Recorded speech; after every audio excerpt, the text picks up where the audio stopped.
we go forward in this forum, in this setting, we just ask that your Spirit be with us, guiding us, and bringing a sense of your presence and your direction.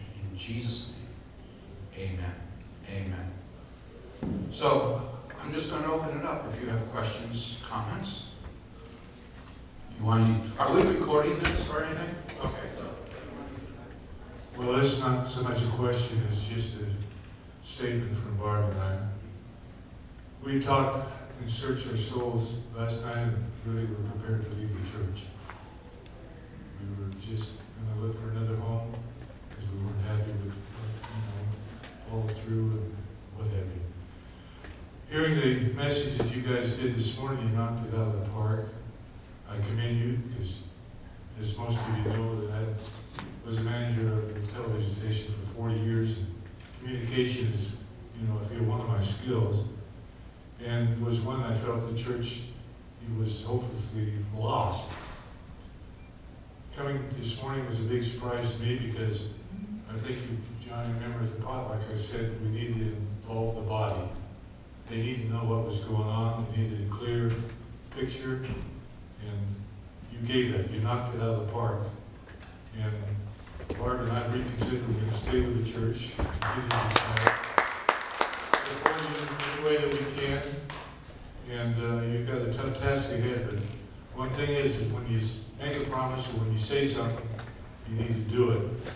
And that's the thing we look for. And with that, I'll give the mic back to you. Thank you. And thank you for those kind words of affirmation for what was a very difficult task for your leadership team to do today. So, questions, comments that you would have that we can entertain? Yes, sir. I was just curious when you addressed the cultural change. Yes. One to the other. Could you expand a little bit on what we have and it's not good currently? Okay. What we want. Okay. Yeah. Sure. So the question is, for the tape, is that what is this cultural shift that we're talking about, the changing of culture from to? Yeah, and very typically in churches, you are not a strange animal, okay? You're really typical.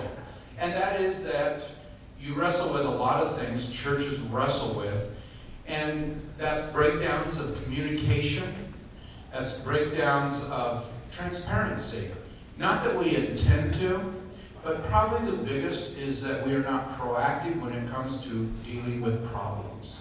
And so what happens is we have things like, well, it'll go away, or if we don't, it'll change, and people go away, but the problems never change because the problems are cultural in things. So what we're going to do is we're going to change to a culture. I'll give you 7 in the tape, so you don't have to remember all 7, okay? But here they are. The first one is to be relationally committed and connected. And out of relationship, what comes is commitment. I'm committed to you relationally.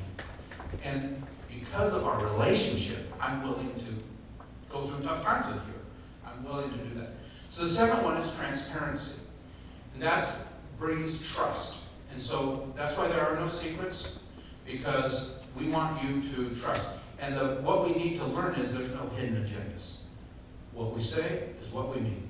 No agendas that are hidden. A lot of churches have hidden agendas between departments and this and secrets and the third one is being proactive about dealing with the issues that we need to deal with, rather than saying, another day. And that brings safety, because if we will be proactive, then if this team will be proactive, then you can feel safe, because you know that they're going to take care of issues. So I don't have to. But if they're not doing it, then we don't feel safe. Then the last 4 are kind of twins. There's truth and grace. Grace gives hope. Truth gives solutions. And that's what Jesus was. He was full of grace and truth. And so when we have grace, we have divine enablement. We give mercy because we receive grace, and we have this grace. But we also have truth. And truth has to be there in balance. But I want to add the word kind truth. It's not destructive truth. You know, like you're a jerk. But we're kind in saying, I'm hurt from the actions of this. But we still have to say it. We can't. And one of the issues culturally here, and in a lot of churches, is that we have not been honestly coming forth with what we're hurt. We just leave. Rather than saying, wait a minute, I need to deal with this. And then the last two are confession and forgiveness. Confession brings healing. Forgiveness brings freedom. And the problem in the church is that when I mess up, I'm afraid to confess because I'm not sure I'm going to get forgiven. Okay? Oh, he did this, and then we just cut him off. So we don't have confession, therefore we're not healed. And there's no forgiveness, so there's no freedom in the church. So we have, and again, these last four are twins. We have grace and truth, confession and forgiveness. And that's why today is so important. And Marion said something. We're going to make mistakes. We have to be able to, one, confess, knowing we will be given forgiveness. Because if I don't think you're going to forgive me, I'm not going to confess. I'm going to pretend like I didn't do it. And it's your fault. And so I can't confess it. Then I'm sick. And you're not free. Because my confession gives you the ability to forgive me and find freedom. So that's the 7 elements of cultural shift that we're looking for. Yeah, that's a $10 answer for probably a 50-cent question. I'll take $10.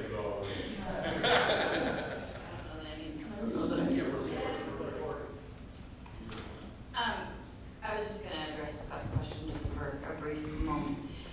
He's teaching us this stuff on the team because over the last 3 years that I've been a part of this ministry council, I can attest to being in that room when there's been accusations and rude talk and things that are said that really have no place to be said. They're unchristlike. They may not be true. I bore witness to a lot of stuff in there. And I know that previous to my 3 years, there was even more stuff in there. So this team is committed to the 7 steps that he just talked about because we want to be a group that can talk to each other, talk the hard stuff with each other, share with each other, confess when we're wrong to each other, forgive each other, and work to make sure that we're speaking for you guys when we do it because you are the church and we don't want to make the same mistakes that have been done previously. This is actually from Dr. Graybill, but something that I need to process myself. There's a difference between nice and kind. Nice is fake very often. Kind can say hard things, and sometimes they need to be said. But sometimes we think nice, and nice really turns into being a mask. So that's something he's talking about. I think in even interpersonal relationships between each other, completely outside of church, being kind is important, but nice means I'm not going to be real versus kindly real.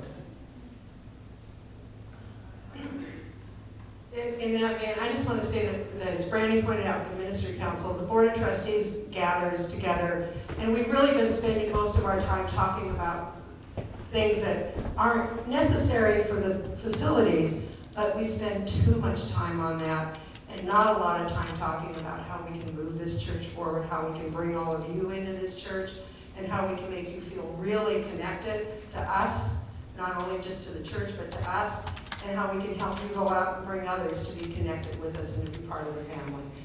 Dr. Graybill is helping us with that. He's helping to bring Pastor John along so that he can help us with that as we go on this journey. And you're going to see some things come forward that you probably, if you've been here for a while, said, I would never allow that to happen. We're gonna ask you to be a little bit indulgent with us, and let's not slam the door immediately. Let's give things a chance, because we're gonna keep changing things if we don't get it right. And I think that's part of what happened in the past. We were on this path, and we thought, oh, this is the right path. And so then things would get better, and so like, oh, everything's great, so we'll just go along here, and we'll just keep doing what we're doing. Well, they weren't better. And so all of a sudden, they reared their head again. And so then we went back on the same path again, and then things got better. So we're trying to not let that happen this time, because every time things got worse, we saw people walk out this door. And they walked out this door, they were dissatisfied, they were unhappy, there were all kinds of reasons, and I can't even begin to think of what they all were, or tell you what they all were. Instead of them being able to come to us and say to us what they needed to say, confess to us to give them forgiveness, to hear that honestly, we weren't there. And we need to change that culture, and that's what we're going to work really hard at together as a team. And we're going to ask for you to help us do that, because we can't do it by ourselves. And not one person sitting up here is responsible for what's happened, but not one of us is innocent either. We all bear the same kind of responsibility, and we all deserve to have the same praise together. And we will. We will. Okay, other questions? Now you've got a $20 answer for a 50-second question.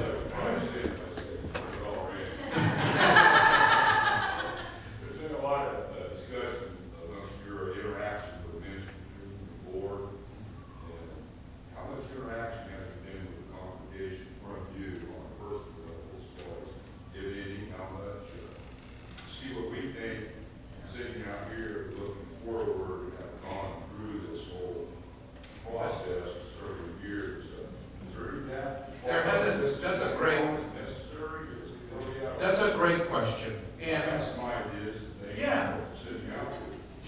I bet you do. I have that feeling. I'm just curious. Yeah, no. It would be an integral part of this healing process. Yeah. The art of that. Right. And I have limited abilities to be here, and I come in, I'm here for a couple days, and I spend most of my time, basically all my time, with this team. However, our goal is that this team can sit with you better because of what I'm doing with them. Part of that limitation is, and I would love to be able to do that, but part of that limitation is just time. But my goal in that is to so pour into them that they can hear you and build and receive the trust that allows you to talk with them. And I would love to have that opportunity. It's just difficult because of time. You know, I usually come Fridays, and I spend Friday afternoon through evening. Then we get up, we start Saturday at 9, and I usually go till about 4, sometimes later. And then if I'm going to come back on Sunday morning and minister, you know, I have to get my head together. So there's just a limit of my ability in the time I have. But hopefully that will be coming from them. Yeah, and part of just as a place for you to gain connection with Bill today and hear some of what's going on and ask questions that might lead to some of those answers or insights that you guys have. One of the things that I could have, and I will now say, is that one of the issues is that I'm busy, but I want you to know I'm not so busy that I can't make room to hear from you. We're all busy. We want you to call us and set up times to have conversations, to hear your heart. So just know that we do have that open door. It's just not always it's like your heart doctor at some level. You probably can't just walk into his office and find him there ready to listen, but he'll make an appointment and he'll make some time, and I want you to know I'm busy, but I'm not so busy I can't hear from you. I know that's true of Marion and the rest of the state. Right after church is never a good time to do that. There's a lot of people that want. Unless we go to lunch. We like lunch. And And I would say to that also, what Pastor John just said, is the biggest frustration of me as a pastor was that people always say you're too busy. And I would say, no, you are not busy. That's what I'm about. And I don't know that I ever overcame that hurdle because we live in a very busy world and bust in. And Pastor John is committed to listen to you in a new way. Did anybody else want to respond to that? Just real quick. I don't know if I have authority to do this, but I'm going to do it anyway. If that's ever been conveyed, I'm too busy for you. We, as a team, are too busy for you. I'm sorry. You know, there's going to be a lot of I'm sorries that take place that this group, even Pastor John, won't have any responsibility for. But you know what? We're going to apologize anyway. We're going to repent anyway. So if that's the case, I'm sorry.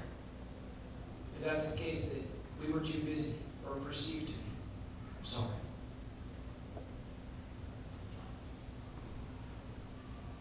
Well, I may be out of order with this question, but, you know, in reference back to your concerned issue, I wonder if at the board meeting, their annual, I mean, they're monthly, is there a place if someone respectively came to you and said, I'd like to be on the agenda, and then they can bring their issue to the whole governing group? Yeah, and we have had that happen in the past, but absolutely, those meetings are not secret meetings. Anybody's welcome to them at any time. We may have business to do that we need to take care of, but if you want to come to the board meetings, they're the second Tuesday of the month. The leadership team is there. We meet at 6:30. We meet here in the room in the back.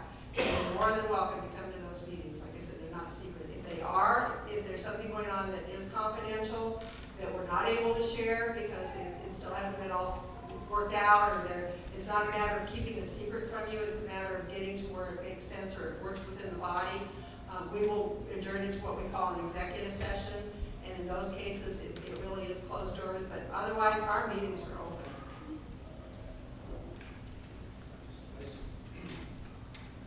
I just want to say, related to that, the rules of communication, the scriptural injunctions of communication, encourage us to address our issue at the most immediate level before we come to everybody and have that conversation. So if there's someone who's charged with ministry area responsibility, and it even is a personal issue that you have with that person, that's the first level that you go through. And then I want to be involved at the earliest, to know before we walk in, because as we say, we're not going to have secrets from you, there should be no secrets from us.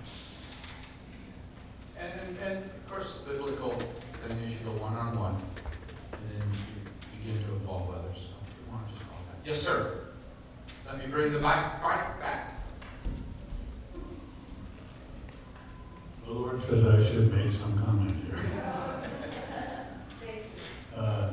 Frequently I sit in the audience here and I think about the fact that you're not actually talking to things that are vital to me. And that's because as a very young boy, I accepted the Lord, and I accepted that, what's my phrase, ask not so much what he can do for you, but what you can do for him.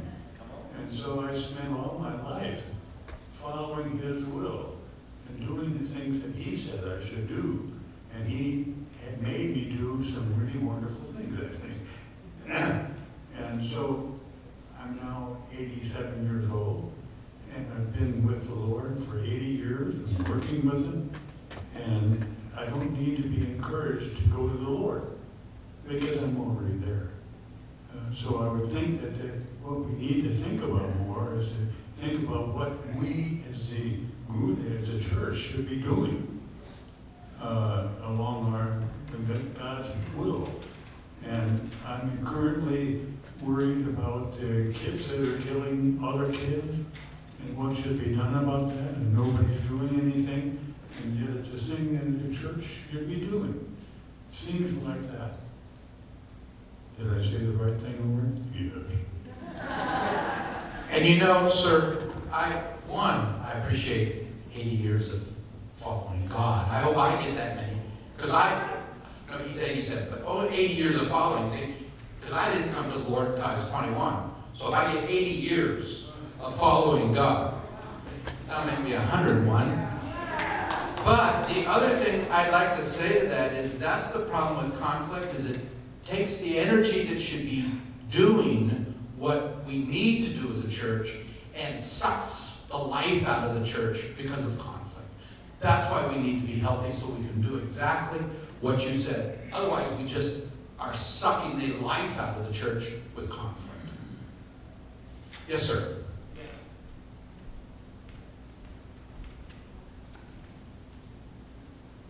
Thank you. Don may have already answered the question that I have, and it is simply one of communication. If you could get just one half of the people in here to say, this is what I feel is going on that I don't understand, or what the reasons for it existing is there. Lack of communication is a rumor mill waiting to start.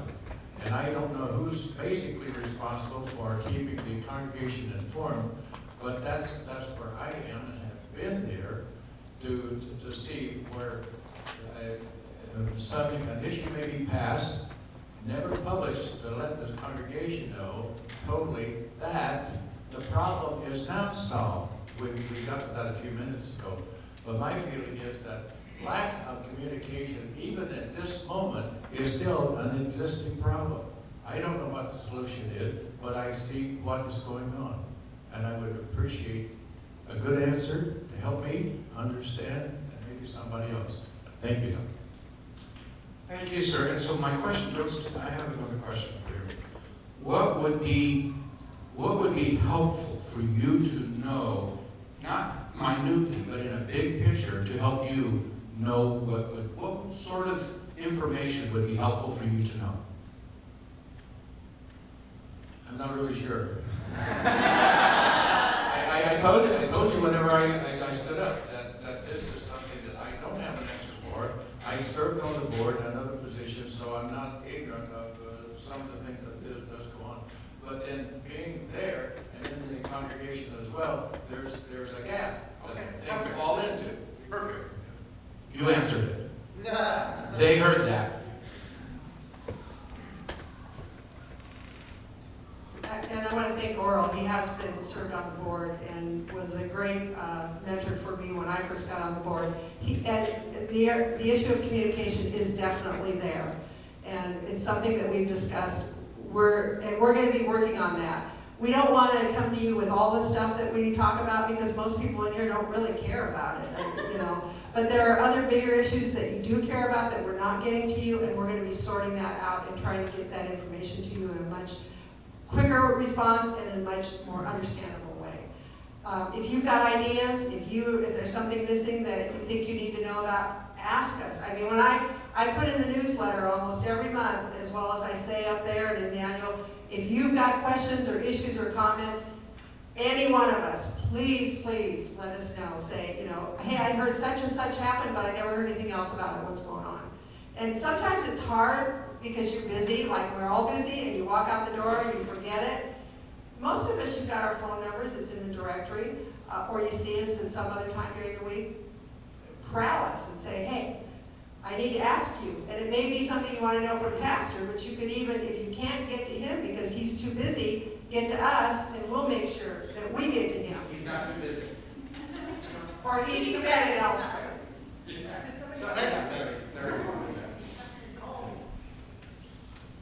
I was just wanting to say that, and I'm going to own this myself. How many of you read the bulletin front to back? The bulletin, first off. How many of you, I mean, look, did you see my hand in the air? How many of you read the monthly newsletter? Okay, about 3 or 4. Now, and Oral is one of them. So there's both, we need to do a better job of communicating, but some of it is on me for reading stuff. Anyway, and then yeah, I don't really have a question, I just have a comment to make. We're talking about communication and transparency, and really what we're talking about is vulnerability. But I just want you all to know that a lot of times we have a tendency to confabulate and make up stories in our heads about what other people are experiencing. And I know every time someone makes that choice to leave our body, we all start asking questions, and we want to ask of each other, well, why did they leave? Because we are a people who honor human dignity and the dignity of individuals. We respect that dignity, and if a story is not ours to tell, we won't tell it. I know some of you have heard me say that. It's not mine to tell. That's not yours to tell. Because everyone has their own individual voice, and they have their own individual story and their own reason for making the decision that they've made. And so we honor that. So please don't feel like if you're not getting enough information about a person or a family, that it's to shove something under the rug. It's out of respect and out of honor. And we are all broken. We've lost friendships and relationships, and it's been very painful. But we do honor human dignity and humanity here, and we don't share stories that are not ours to share. And I just think that's a kind thing to do for each other. And I just pray that we don't make stories up in our head if we really, really have a concern for that person, and if we're led to go speak to that person, that we'll have the courage to go and do so individually. You know, if you really have a burden for someone, go see them. That's pretty much, oh, the other thing I was going to touch on is, I know in the past there's been a lot of speculation about lack of hospital visitation. I work in the hospital. I've worked at Mercy for 7 years almost. I've seen my husband up there probably more than any other pastor, but only because he's my husband and I happen to catch him when he's up there. But that's another part of honoring dignity and confidentiality. So anytime someone's in the hospital, I know this has been said, it's been put up on there, you're not going to hear it from me that they're in the hospital. I'm not going to share that. I'm not going to share any of that. I could lose my job. I'm not going to share anything with him. If I see someone's on the census, I see the full house every day. I know who's there every day. I know what they're there for. But he doesn't know unless someone has called this office. And even then, I don't share any information. So, you know, he's not going to brag about going up to see someone at the hospital, because there again, it's honoring their dignity. So you may end up in the hospital and you get the word to him, but you don't want the word out to everybody. So just please make some generous assumptions that we do care and we want to be there for you. And our eyes are on, my eyes are on this whole county. So. You know, that is so true. I had somebody leave the church because I did not visit their son in the hospital. So I went and saw them. And they said, well, we're leaving because you didn't visit my son. I said, well, did you tell me your son was in the hospital? She said, no. I said, did you have anybody tell me that your son was in the hospital? She said, no. I said, does it matter to you that I did not know your son was in the hospital until he was home? She said, no, we're leaving anyway.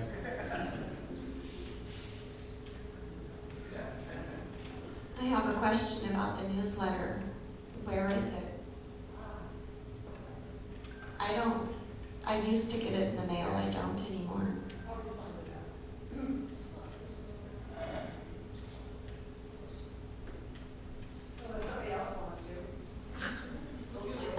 Yeah, we used to mail it out, but as one of the cost-saving measures, we decided that we would look at sending it electronically instead of sending it in the mail.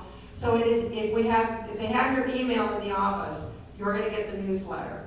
There also are. If you check the box, though, Krista, they may have your email in the office, but if you didn't specifically say you wanted it, they're not going to send it. I don't like bills in my email either, because I don't always. And the other thing is that there are hard copies of it set out at the welcome booth every month. So there's not a whole lot out there. And if you want one, a hard copy, and there's not one out there, whoever's there at the booth or whoever you happen to see, say, hey, I need to get a copy of the newsletter, and we'll get it to you. There are other options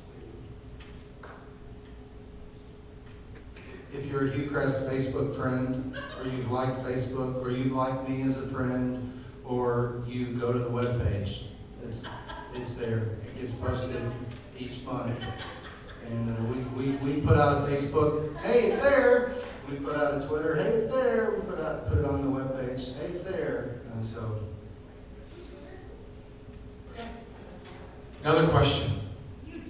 Comment, question, wonder?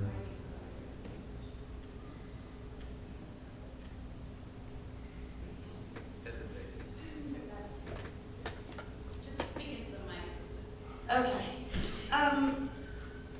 As far as communication goes, it definitely is lacking. I think that there's efforts being made, and I see that. My concern recently is with the recent vacancies on the Family and Children's Ministry, and kind of knowing things behind the scenes and then coming here and feeling like it's not being addressed. And so I have concerns about that, and I'm wondering how we're gonna handle it. Because everyone that I know and can think of is already taking on a lot.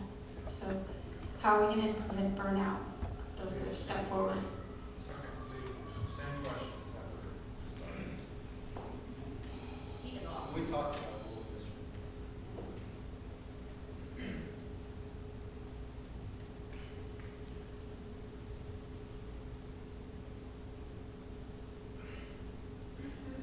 I don't know. We need help. That's the thing. We need, and not simply just bodies to hang out with our kids, but those individuals to know who to tap, who to say, hey, I know you have this. This is where you're at, and you're not a part. You're not, involved in this area, or you have been in the past, but you've been asked to leave, or you just decided, or whatever the reason is. And right now, yes, you're right. We are shorthanded. We need volunteers, and Jennifer and Julie are downstairs right now. And the concern brought up by them is we can't do this every week. And they're right. And when I grew up, when I was a kid growing up in junior high or in grade school and stuff, we broke up every class. And every class had their own teacher, and there were that teacher every single week. That's not where we're at. And the teachers are either down there all the time, and they're never up with us, or they're in a rotation. And we need to be able to set up, I need to be able to meet with those who are interested, who want to be a part. I also need to know who to tap. I need to know who, hey, you know what? This is my heart. I'd do a Sunday a month down there with those kids. And so, if that's you, and nursery, and youth, and, Well, that's hard because, with Rick being in charge of that, he's not been here that long, and so he doesn't know all your guys' gifts and talents. Y'all. We're trying to become your lesson yesterday, so John taught me y'all. That's a very obviously important question and decision that is going to have to be worked out without an immediate answer. And one of the things that, if I were to give one piece of advice, is this. A lot of times, the best people to get someone involved is not up here. It's called circle of influence. You have a circle of influence, everybody has circles of influence, and they know somebody who would love to, and they're not there, so why don't you just come help me? My wife signed up for children's ministry at our last ministry fair, and there was a lady who's fairly new, and my wife went over and said, hey, would you do it with me? And she went, oh, yeah, I will do it with you. And some of those things happen rather because I do realize recruiting from the platform is about as useless as anything else because it just doesn't work. But it's connections, it's networking, it's, hey, would you come do it with me? And because of that relational connection, I'll do it with you. I'm not going to do it for him, but I'll do it with you. And some of those dynamics can also be helpful. So, Just to normalize what we're going through in the sense that I have relationships with about 40 other pastors in the community, and there's only a couple, 3 other churches that even have a designated children's ministry leader, pastor, whatnot, and I have relationships all across the country. One children's pastor was texting out Friday night, we're short for Saturday service, we need X number of volunteers, so we're not alone. We have work to do, and we're working.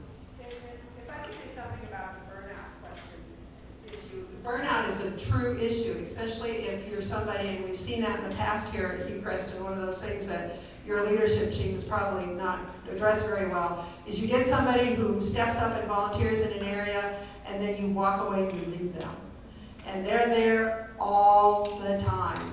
And you can only do that for so long when you need to have somebody else step in. They may be more than willing and more than happy to do it, but they're getting burned out, and they're so concentrated on the obligation that they've taken on that they don't realize they want a break.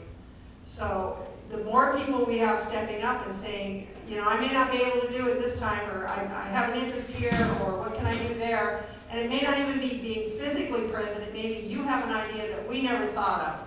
So, you know, the more we hear from you, the better we can do what you want us to do. and that's a huge question that is every church is struggling with. It's across the board. Volunteerism is not what it was. And every church is unfortunately struggling.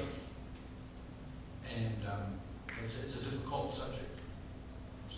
It's difficult. Yeah. We're struggling with it in my home church. One more question. Okay. This may, Can now connect. maybe none of my business, so it's not, please kindly.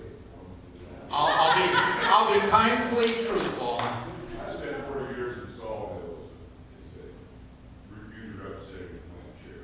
Mm-hmm. And I've seen many problems, huge problems, and many consultants come in, and that's what you are. And a lot of money gets spent. And the problems, 99% of the time, never did get corrected. How many months, years, consultants were there. So my question is, you've been doing this for a lot of years, obviously. What's your success rate? That's my question. Seeing my business. No, a healthy church. I think the congregation, I'm not the only one that's a little curious. Yeah, no, that's You have been taking a church that's been healthy like ours, in pretty desperate straits, to turning that around. It's a little nebulous in this sense. It all depends on you. Okay? And yet I've had fairly good, I've worked with healthy churches, unhealthy churches. And I've had over the years fairly good results. I've not solved every issue in every church. I would say that they've all seen and gotten somewhat better. Healthy? We're still working on that. But that's a great question. You know what I would say also is it's so much easier before the train wreck. And you've been in a train wreck. Okay?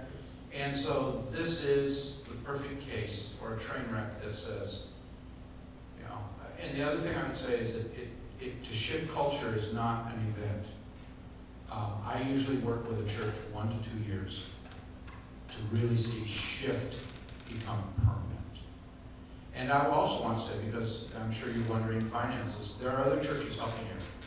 We've gone out to get other churches to help supplement the cost for this. Not only that, I have a ministry of Peace Mentors. It's a nonprofit. People donate to that. And Peace Mentors is also donating All my travel and all my lodging and all my expenses are being picked up by Peace Mentors and the donations of my supporters, which normally I would charge to the church. But, you know, I'm smart enough to know that sometimes it ain't there. And so Peace Mentors, along with some other Church of Gods, have come together to support you because they believe in you.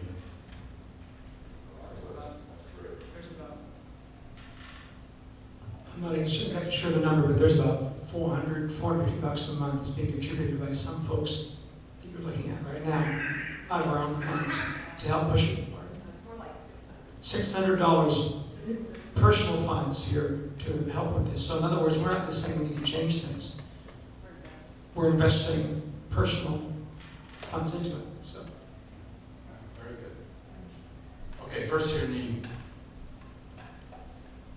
I know that at the children's ministry meeting, we talked a little bit about changing the structure because we don't have the bodies to do the work right now. And I'm just wondering if the leadership team has talked about not continuing on the same path and maybe changing the way we're doing things as far as instead of spending having to find someone downstairs for 3 hours with the kids or whatever it is, 2.5. Changing the structure so maybe Sunday school is something we go away from.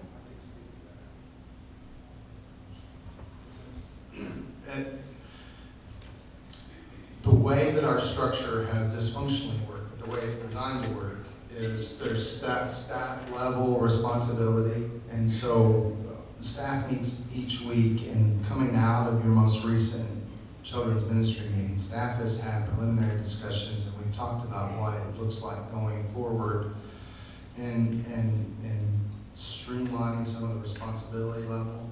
One of the things that's happening is that our family ministry night gets suspended mid-June, and we go back strictly to home group structure during the summer, so there's not that third slot that happens, and then we just touched the Sunday morning.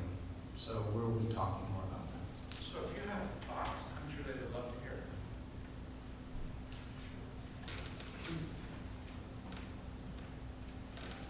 I just have one thing to say. We are the church, and as a church community, we have responsibilities also. And it's my feeling that we all need to be part of the solution, not a part of the problem. So we can't leave everything up to leadership. We have to step up and do whatever it is that we can do for our church. And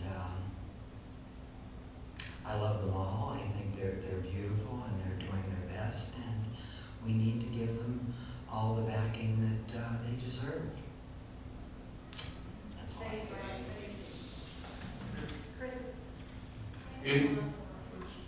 Let me say something to that. That's very good. And there's two things in the church. A lot of times we think spiritual gifts. And can I just tell you at home, my spiritual gift is not emptying the trash, but it's my responsibility. And there are things that I do that are my responsibility that are not in my spiritual gift. And sometimes in the church it's not my spiritual gift. No, it isn't. But because we're part of the family, sometimes we have responsibilities that are not in our gifting, and it's just stuff. It's, I don't need a spiritual gift to empty the trash.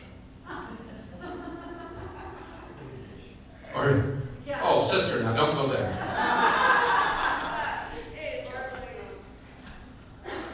I think that, kind of reflecting what Owen said, also Marlene, in the times in my life when I've been had the most spiritual growth has been when I've got up in the morning and prayed the simple prayer that I would honor God and love my neighbor that day. And I think I'm not going to even try to think on the maturity level that Owen has of accepting Christ at age 7 and living each day and coming to the maturity spiritually that he has to this day, not just because he's mature in years, but because he's mature in Christ. But if more of us thought of it in the sense of farming our own lives, when we plant seeds, that we pick our own weeds, and that we do not let them grow up and distract us to the point where we're not doing our part. And I think what Owen meant was that some of these things that occur as resentments, hurts, anger, or anything else in our church family, home family, lives at work, or anything else, some of that goes away and doesn't even occur to us when we have the attitude of Christ. And we don't care about them anymore. And maybe there'll be less weeds for us to pull. The Bible speaks to that as, in Proverbs, as being able to overlook. It's to a man's glory to overlook an offense, because we're mature, where we actually overlook it, never ignore it, but always overlooking. Doesn't matter. We don't want to cut anybody off, but we started out with a commitment that we will go past 11:30. But if anybody has anything else, please, please, please, don't let us stop you, just because it's a time. So we have 1 minute according to that clock. Who'd like to take that minute? After Kathy.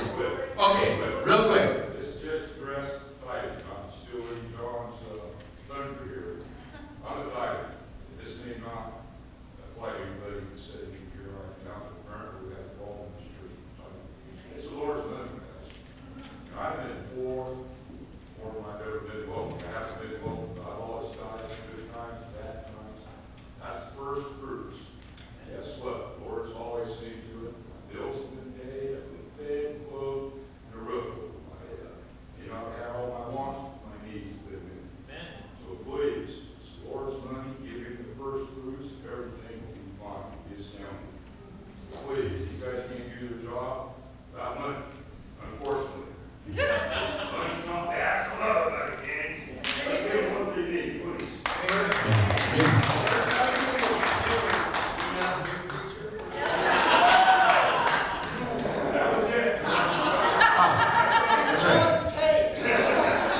Everybody has one good message, and he just shot his. Yeah, you know how they say ministry is spelled M-O-N-E-Y.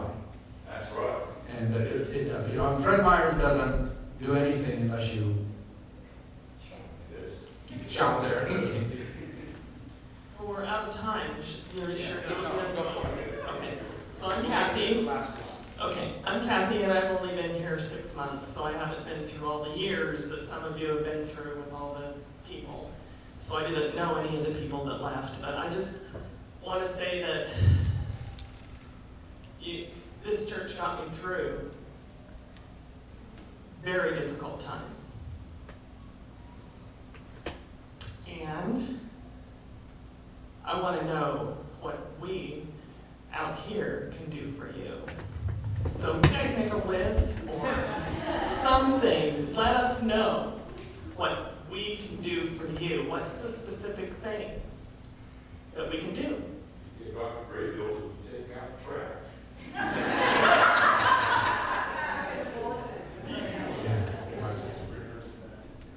But just rehearse something that was been said just as a starting point. Stay, but stay engaged. So that means open question, asking, interacting with all of us as you're prompted. Pray.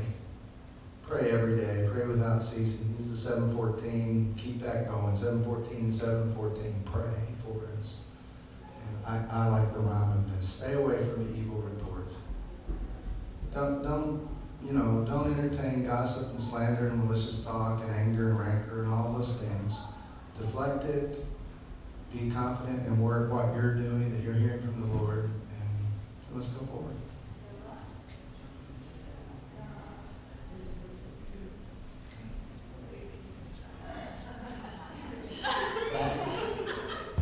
Couldn't we do this every so often? In that Hello? am I I mean, just every couple of months or has anything to say, we put it in a forum. I can say we were just prompted by that. Our general Yeah, I'd have to tweet. I'd have to do some tweeting when there's nobody in there. Because I have to tweet it in It's the. really poor. It's really poor. And the last time, I don't know, another time I could hardly hear anything. And so when I come in here, it's nice and sharp and clear. But it isn't in there. We, at our church, we always had family meetings. We didn't have business meetings. No one ever wants to go to a business meeting. So we turned them into family meetings, and by that, I mean they were true family meetings. They were this, open and family meetings. And you're right, and I think they've heard you.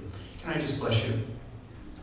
Can I, as I do that, I want to just say thank you for coming, asking your questions, hearing your team out. And sir, still don't know your name. Scott, I want to say that your church has every potential, right, and everything it needs to be the greatest success story in my ministry. It really does. It really does. It really does. It doesn't need to fail. You have everything here needed to be the church of the future. And I don't always find that. There are churches that are not ready to change. And there are leadership teams that are not ready to embrace what they did today. That was very hard for them. And they did it. And they're ready to embrace it. And then they're putting their money where it counts. So you know they bought in. This is huge. I'm curious, did you have to throw John head and arm, just an arm ball? You didn't come to that realization.